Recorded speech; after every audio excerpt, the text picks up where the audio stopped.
आप देख रहे हैं सुदर्शन न्यूज। नमस्कार, मैं हूं आपके साथ कनिका अरोरा और आप देख रहे हैं सुदर्शन न्यूज। तो आज बुलेटिन में हम बात करेंगे जम्मू कश्मीर की, बढ़ते आतंकवाद की। कोकरनाग में आतंकियों के खिलाफ अभियान तेज हो गया है। आपको बता दें कि कोकरनाग के जंगलों में सेना का सर्च ऑपरेशन जारी है। ऐलान जंगलों में 3 से 4 आतंकवादी मौजूद बताए जा रहे हैं, जिसके चलते सर्च ऑपरेशन को तेज कर दिया गया है। जम्मू कश्मीर के किश्तवाड़ में सुरक्षा बलों और आतंकवादियों के बीच गोलीबारी हुई है। किश्तवाड़ जिले के सुरक्षा बलों और आतंकवादियों के बीच गोलीबारी हुई। अधिकारियों ने बताया कि गोलीबारी किश्तवाड़ जिले के पद्दार बटम ब्रिज इलाके में हुई है। फिलहाल वहां पर तलाशी अभियान लगातार जारी है। इससे पहले आज अनंतनाग में भी सुरक्षा बलों की आतंकियों के साथ मुठभेड़ हुई। इस बीच सेना प्रमुख जनरल उपेंद्र द्विवेदी और भारतीय सेना ने अनंतनाग में कर्तव्य निभाते हुए अपने प्राणों की आहुति देने वाले बहादुर हवलदार दीपक कुमार यादव और लांस नायक प्रवीण शर्मा के सर्वोच्च बलिदान को सलाम किया।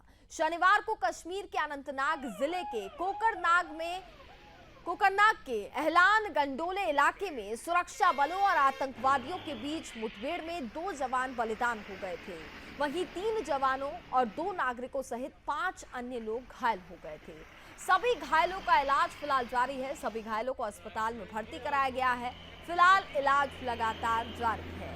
तो जम्मू कश्मीर में चुनाव नजदीक आ रहे हैं। जम्मू कश्मीर में चुनाव होने हैं, इसको लेकर के आतंकवादियों में बौखलाहट साफ तौर पर देखने को मिल रही है। एक बार फिर से जम्मू कश्मीर में आतंकवादी घटना घटी है और पिछले कुछ महीनों से अगर हम बात करें तो जम्मू कश्मीर के इलाकों को आतंकवादी अपना निशाना बना रहे हैं और अब खास तौर पर जम्मू को टारगेट किया जा रहा है। यानी कि जो हिंदू बहुल इलाके हैं वहां पर पूरी तरीके से आतंकवादी अब टारगेट कर रहे हैं, जिसके बाद से ही लगातार अब आतंकवादी घटनाएं जम्मू कश्मीर में बढ़ती हुई नजर आ रही है। हालांकि केंद्र सरकार भी इसको लेकर के चिंतित है। लगातार कई मीटिंग्स इसको लेकर के हुई हैं और बढ़ते आतंकवाद को कम करने का पूरा प्रयास भी लगातार जारी है। दक्षिण कश्मीर के कोकरनाग के दरमंडू इलाके में हम इस वक्त लगातार मौजूद है, जहां पर आज दूसरा रोज है इस ऑपरेशन का। कल दोपहर को जम्मू कश्मीर पुलिस ने इनपुट जनरेट किया था कि यहाँ पे कुछ आतंकियों के मूवमेंट है, जिसके बाद जम्मू कश्मीर पुलिस, सीआरपीएफ और सेना की 93 राष्ट्रीय एफएस ने संयुक्त ऑपरेशन चलाया और यह ऑपरेशन आज दूसरे रोज भी जारी है। लेकिन इनिशियल फायरिंग के दौरान भारतीय सेना के 2 जवान वीर गति को प्राप्त हुए थे।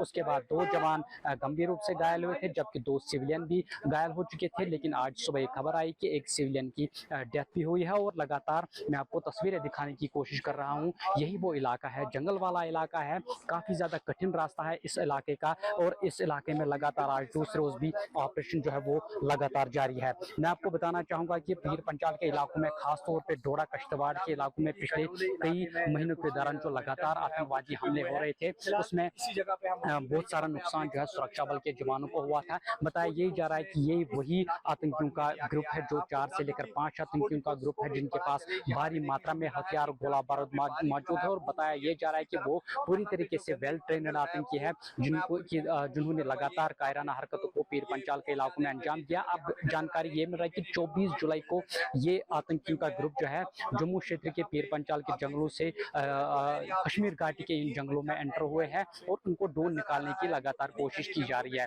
अतिरिक्त जवानों को यहाँ पर तैनात किया गया है। पुलिस, सीआरपीएफ, सेना का ये संयुक्त ऑपरेशन है। लेकिन जानकारी ये मिल रही है कि 4 से लेकर 5 आतंकियों का ये ग्रुप है। लेकिन भारतीय सेना, जम्मू कश्मीर पुलिस और सीआरपीएफ की जानिब से आधुनिक हथियार, आधुनिक तकनीक का भरपूर तरीके से इस्तेमाल किया जा रहा है, ताकि आने वाले समय में बिना किसी कोलैटरल डैमेज के इस ऑपरेशन को पूरी तरीके से अंजाम दिया जाए। लेकिन कहीं न कहीं बड़ी चुनौती यहाँ पर सुरक्षा बल के जवानों के सामने ये है कि काफी ज्यादा कठिन रास्ता है।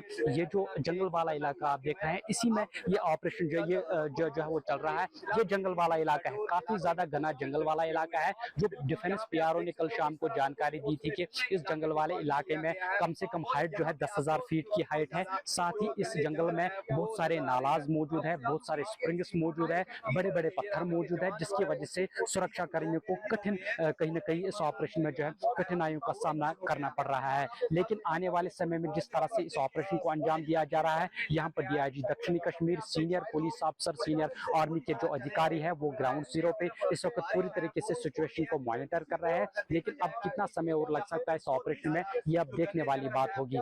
फिलहाल ऑपरेशन लगातार जारी है। दूसरे रोज इस ऑपरेशन को आज जो है वो हो रहा है। दूसरे रोज भी इस ऑपरेशन में इस वक्त सुरक्षा बल के जवान जो है ये कोशिश कर रहे हैं कि इस ऑपरेशन को संपूर्ण तरीके से खत्म। और इसी पर हमारे साथ ज्यादा बातचीत करेंगे हमारे संवाददाता रोहिल बशीर इस वक्त हमारे साथ जुड़ चुके हैं। रोहिल, जम्मू कश्मीर में चुनाव की बात हो रही है, उसके बाद से आतंकियों में साफ तौर पर बौखलाहट देखने को मिल रही है। अगर हम बात करें रोहिल, पिछले 4-5 महीने में जिस तरीके से आतंकवादी घटनाएं जम्मू कश्मीर में बढ़ती जा रही है और ये माना जा रहा है कि विधानसभा चुनाव को देखते हुए ही आतंकी एक डर पैदा करने की कोशिश कर रहे हैं।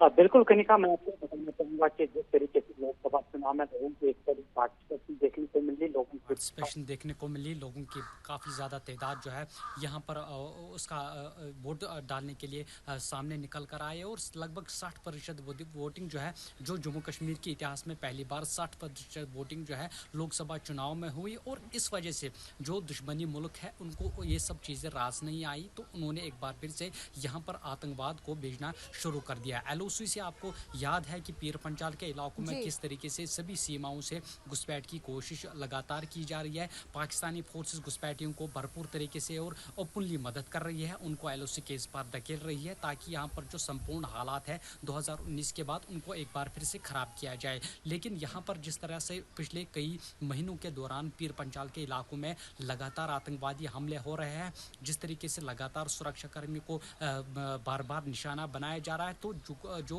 अनंतनाग के इस कोकरनाग इलाके में ये मुठभेड़ चल रही है। इस हवाले से थोड़ी सी मैं आपको जानकारी देना चाहूँगा, जो कि जम्मू कश्मीर पुलिस के आईजीपी ने आज दोपहर को मीडिया प्रेस ब्रीफिंग में ये बात सामने लाई कि जो डोडा के इलाकों में लगातार पिछले कई महीनों के दौरान आतंकवादी हमले हो रहे थे। जब आतंकियों का ग्रुप सुरक्षा बल के जवानों के ऊपर हमला करके वहाँ से भागने में फरार होते थे, तो ये वही ग्रुप है, यानी कि लश्कर माफ़ कीजिएगा, यानी कि जैश मोहम्मद आतंकी संगठन की जो ऑफशूट ऑर्गेनाइजेशन कश्मीर टाइगर्स है, जिन्होंने हर कोई हमला जो है उसकी जिम्मेदारी कबूल की, जो भी पीर पंचाल के इलाकों में हमला हुआ है। बताया ये जा रहा है कि डोडा में आतंकी हमला करने के बाद अब कश्मीर घाटी के अनंतनाग के कोकरनाग जंगलों में ये क्रॉस हुए हैं और इन्होंने ही सुरक्षा बल के जवानों के ऊपर कल सबसे पहले ताबड़तोड़ फायरिंग की, जिसके नतीजे में भारतीय सेना के 2 जवान वीर गति को प्राप्त हुए थे और उसके बाद 2 अन्य जवान गंभीर रूप से घायल हुए थे और सिविलियंस को भी वहां पर गोलियां लगी आतंकियों की तरफ से, और उसमें एक सिविलियन की डेथ हो गई है। और साथ ही साथ जो घायल जवान हैं उनको तुरंत ही आर्मी बेस हॉस्पिटल में भर्ती कर लिया गया है। लेकिन अभी भी मुझे ये जानकारी मिल रहा है कि उनकी हालत अभी भी गंभीर ही बनी हुई है। लेकिन हम इस ऑपरेशन के बाद इनिशियल फायरिंग के दौरान रात दौरान इस ऑपरेशन को चलाया गया, लाइट्स इंस्टॉल की गई, आधुनिक हथियार, आधुनिक तकनीक का जो गैजेट्स हैं उनका भरपूर तरीके से इस्तेमाल किया जा रहा है, ताकि ये जो आतंकियों का ग्रुप 3 से लेकर 4 आतंकियों का ग्रुप है, ये बताया जा रहा है कि ये काफ़ी ज़्यादा हथियार से लेस है, इनके पास भारी मात्रा में असला और गोला बारूद बरामद है और ये पूरी तरीके से वेल ट्रेनड है और इलाके की डेमोग्राफी के बारे में सबसे पहले इन्होंने रेकी की है और उसके बाद ही कभी पीर पंचाल के डोडा कश्तवाड़ इलाके में ये आतंकवादी हमला करके यहाँ कश्मीर घाटी के इन जंगलों में एंटर होते हैं और यहाँ पर भी इसी तरीके की कायराना हरकतें जो है वो जारी रखे हुए हैं। लेकिन लगातार सुरक्षा कर्मियों का ये कहना है, जैसा कि IGP Jammu Kashmir police Kashmir zone, उन्होंने जानकारी दी कि जो वहाँ पर सिविलियन को गोली लगी है, अभी जांच का विषय यह है कि क्या सिविलियन आतंकवादियों की मदद कर रहा था या कुछ अपने काम से वहाँ पर जो भेड़िया पालता था वो उसका काम करता था, ये अभी जांच का विषय है। और उन्होंने कहा कि इस पर आने वाले समय में वो मीडिया के साथ प्रेस ब्रीफिंग भी करेंगे। लेकिन दूसरी जानब से जो हालात कश्मीर घाटी में जैसा कि आपने हालातों की बात की, जी। हालात पूरी तरीके से जैसा कि सामान्य थे, लेकिन एक बार फिर से यहाँ पर जो आतंकवादी है वो छुप छुप के कायराना तरीके से हरकत कर रहे हैं। इस तरीके की कायराना हरकतें लगातार कई पीर पंचाल इलाकों में जारी रखे हुए हैं, तो कभी कश्मीर घाटी में जारी रखे हुए हैं, और इनका पूरी तरीके से सपोर्ट जो है पाकिस्तानी आर्मी सीमाओं पर कर रही है, और सीमाओं पर इनको घुसपैठ कराने की कोशिश में भरपूर तरीके से जो पाकिस्तानी आर्मी है वो मदद कर रही है। लेकिन इस बीच जो अनंतनाग की ये मुठभेड़ चल रही है, वहाँ पर इस वक्त भी ऑपरेशन लगातार जारी है। आज दूसरा रोज़ है इस ऑपरेशन का। कल दोपहर को बारीक गोलाबारी हुई थी, और जम्मू कश्मीर पुलिस के आईजी का ये कहना है कि सर्च ऑपरेशन अभी भी लगातार जारी है, और आतंकियों को किसी न किसी तरीके से वहाँ पर ढूंढ निकालने की लगातार कोशिश की जा रही है। लेकिन वही सुरक्षा बल के जवानों के सामने एक कठिन परिस्थिति ये है, क्योंकि 10,000 फीट हाइट इस जंगल की बताई जा रही है। इस जंगल में बहुत बड़े बड़े पत्थर है, बहुत बड़े बड़े नाला है, चश्मे है, जिसकी वजह से सुरक्षा कर्मियों को इस ट्रेन में बहुत सारी मुश्किलातों का सामना करना पड़ रहा है। लेकिन आज हम लगातार सुबह से ही वहाँ पर घटनास्थल पर मौजूद थे। हमने देखा कि चॉपर्स के ज़रिए जो पैरा कमांडोज़ हैं उनको वहाँ पे एयर ड्रॉप किया गया, उनको इस जंगल वाले इलाके में भेजा गया, क्योंकि अक्सर देखा गया है जब भी जंगल में इस तरीके का ऑपरेशन, बहुत बड़ा ऑपरेशन चलाया जाता है, तो तब भारतीय सेना के पैरा कमांडोज़ ही इस जंगल वाले इलाके में पूरी तरीके से खोज करते हैं और आतंकवादियों की ढूंढ निकालने की लगातार कोशिश कर रहे हैं। लेकिन इस हवाले से जब एक तरफ से एनकाउंटर अनंतनाग के कोकरनाग इलाके में जारी था, तो वहीं दूसरा एनकाउंटर जो है इसी पार जो कश्तवाड़ का इलाका है, पेडर इलाका, वहाँ पर आतंकियों और सुरक्षा बल के जवानों के बीच बारीक गोलाबारी हुई है। तो ये दो एरियाज है जो पूरी तरीके से कनिका कनेक्टेड है, एक दूसरे से कनेक्टेड है। एक तो पीर पंचाल के जम्मू क्षेत्र के एरिया है, दूसरा कश्मीर को पूरी तरीके से जोड़ता है। तो कहीं ना कहीं आतंकवादियों को पूरी तरीके से फ्री मूवमेंट मिल रही है उनको मूवमेंट करने के लिए, तो वो कहीं ना कहीं बड़ी चुनौती यहाँ पर सुरक्षा कर्मियों के सामने नजर आ रही है। कनिका बिल्कुल रोहिल, जैसा कि आपने जानकारी दी कि सर्च ऑपरेशन अभी भी फिलहाल लगातार जारी है, आपसे ये भी समझना चाहेंगे कि क्या जानकारी अभी मिल पा रही है कि कितने और आतंकी जो हैं वो आसपास के इलाकों में वहां पर छिपे हुए हैं, क्योंकि अगर हम देखें तो वो जंगलों के इलाकों का सहारा लेते हैं, जिसके चलते वहां पर सुरक्षा कर्मियों को भी, हमारे जवानों को भी तमाम कठिनाइयों का सामना करना पड़ता है। जो सर्च ऑपरेशन फिलहाल अभी लगातार जारी है, इसमें अभी क्या जानकारी मिल पा रही है कि कितने आतंकी और फिलहाल अभी वहां पर उस इलाके में छिपे हो सकते हैं? कनिका, जम्मू कश्मीर पुलिस के जो आईजीपी कश्मीर है वीके ब्रेदी, उन्होंने मीडिया के साथ बात करते हुए साफ तौर पे इस बात की जानकारी दी कि 3 से लेकर 4 आतंकियों का ये ग्रुप है जो विदेशी हो सकते हैं। उनको पूरी तरीके से वहाँ पर लोकल सपोर्ट जो है वो पूरी तरीके से मिला हुआ है। डोडा में आपको याद होगा ये वही ग्रुप बताया जा रहा है जिन्होंने डोडा में सुरक्षा कर्मियों के ऊपर ताबड़तोड़ गोलाबारी की, जिसमें 3 भारतीय सेना के जवान, अभी 3 ही हफ्ते हो गए उस हमले को डोडा में जो हुआ था। यही कहा जा रहा है कि 3 से लेकर 4 इनकी संख्या है जो डोडा में हमला करके अब कश्मीर घाटी के इन जंगलों में एंटर हुए हैं, और अब यहाँ पर भी छुप छुप के कायराना तरीके से हमले करते हैं। दूसरी जानिब से ये जो जंगल वाले इलाकों में ज़्यादातर ये पनाह लिए बैठे हुए हैं, क्योंकि जंगल वाले इलाकों में इनको पूरी तरीके से बहुत सारा मदद मिल रहा है।